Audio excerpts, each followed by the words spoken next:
So I'm going to take you through a specific gait and postural warm-up that you can do, which is functional for all activities. So you can do this before you run, before you do a sport, before anything you like. Sorry about the cockatoos around, they're going to make a racket throughout this whole video, but never mind. So firstly, I want you to start by making sure your posture is in a good place. So shoulders back, big breath through the chest, raise your shoulders a little bit, and then you've got this little anterior tilt here. Just make sure that you get rid of the anterior tilt with posterior tilt so you're nice, have a good posture.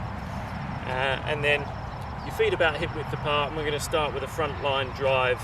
So it's going to look something like this.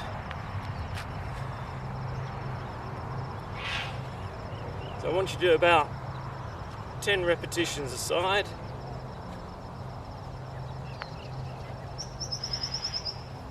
So this will stretch you out a little bit if you're holding a good postural position.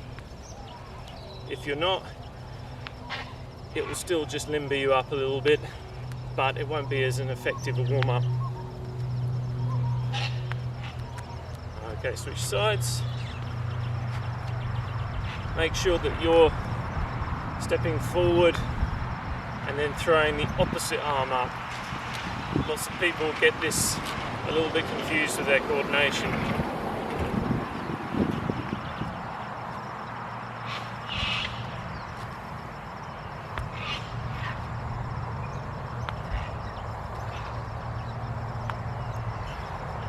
Okay, next one we're going to throw the arm back this time and step back. But this time we're going to throw the arm backwards with it horizontal.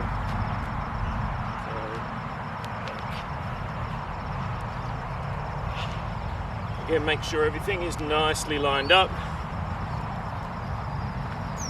Let your hips are stacking over your knees, knees over the ankles.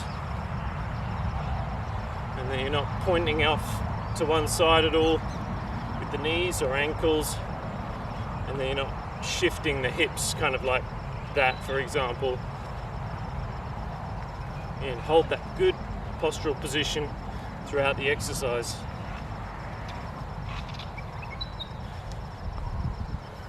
Okay, the other side.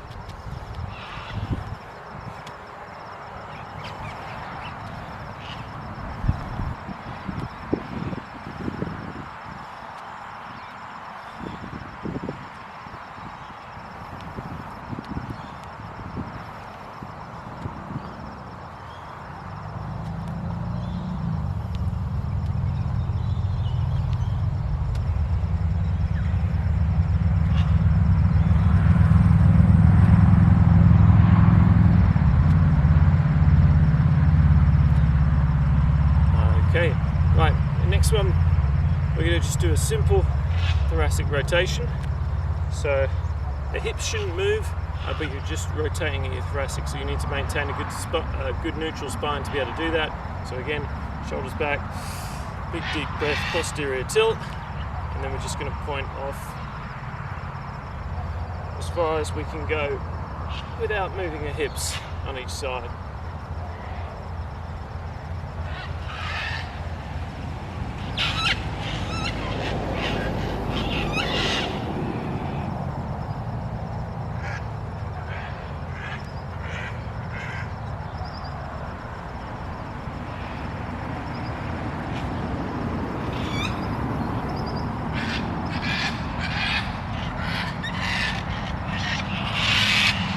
So, and if you've got quite limited range there, don't do the next two exercises or the next three exercises I'm going to show you. So the next one, we're going to take a bit more of a bigger range this time and a little bit of a pivot, but not too much. I want a little bit of a pivot on this leg as you go back. As you see, I'm going to stop about there, so I'm going to go all the way around. And what I'm looking for is a stretch across the body here. So it's going to look something like this. So we're going to have palm facing up when it goes back. So palm facing up. Hold a good posture throughout this exercise, and you should get a nice stretch as you do it.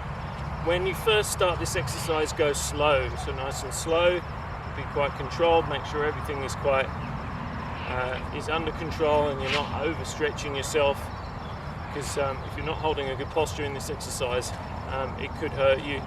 So hold a nice, good postural position, and then you can make it a lot more forceful, and you should be able to feel the elasticity.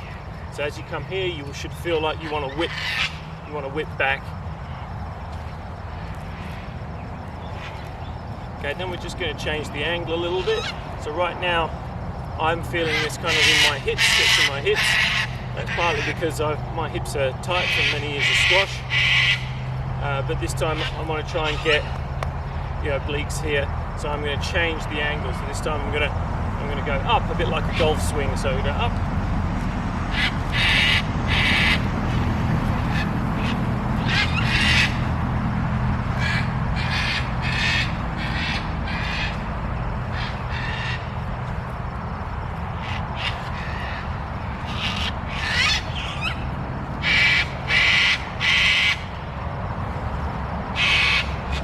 Okay, right, and then we're going to incorporate some movement and some more leg work into this one. So this time I'm going to add a step and then that same golf swing movement. So I'm going to step out to the side, still holding a good posture, same sort of golf swing movement.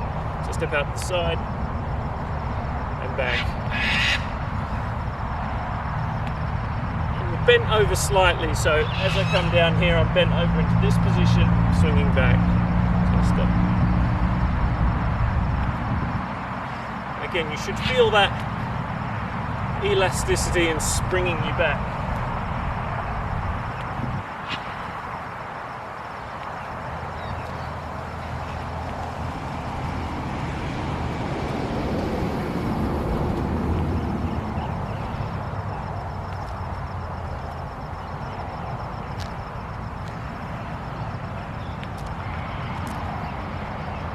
Again, the first few times you do these exercises, they need to be done quite a bit slower. So do it nice and slow, get used to the movement, get used to where your range is, and then you can take it a bit harder.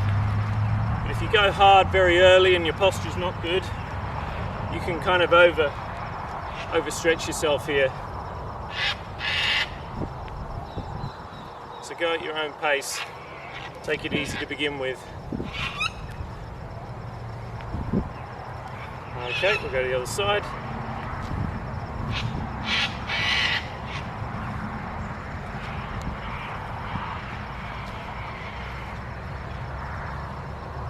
So you might notice some difference between your right and left sides doing these exercises. I often feel a lot more natural, usually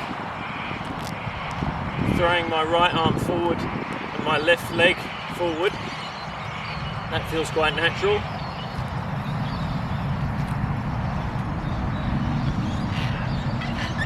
But sometimes I feel like I've got better elasticity on the other side. So it's very strange.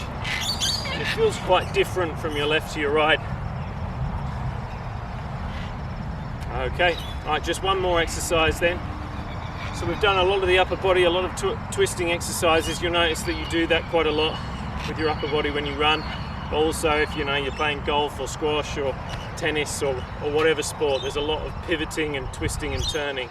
So it's quite important to warm that up properly before you actually do something like a full golf swing with a nice heavy club. But we're going to do one more, which is a stretch of your back line. So glutes, hamstrings, you may even feel this in the calves. So again, we're going to go hip width apart with the feet facing this way, but I'm going to go show you from the side. Good postural position, so squeeze the shoulder blades back. Down cockatoos. Big deep breath through your chest, and then posteriorly tilt your pelvis, and then we're going to sit and reach. So sit and reach. Not too much knee bend. See, I'm not squatting, I'm sitting and reaching. And if you do this exercise right, you'll get a stretch probably in your upper hamstrings.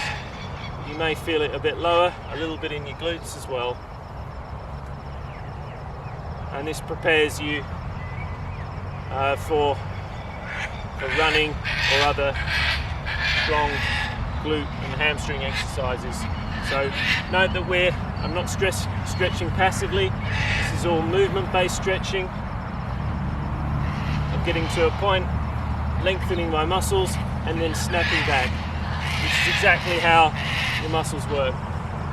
So they eccentrically contract and lengthen at the same time, and then they've got all that potential elastic energy, and then when they contract, they've got the elastic energy to bring it back as well. So this warm-up obeys the way that you naturally move,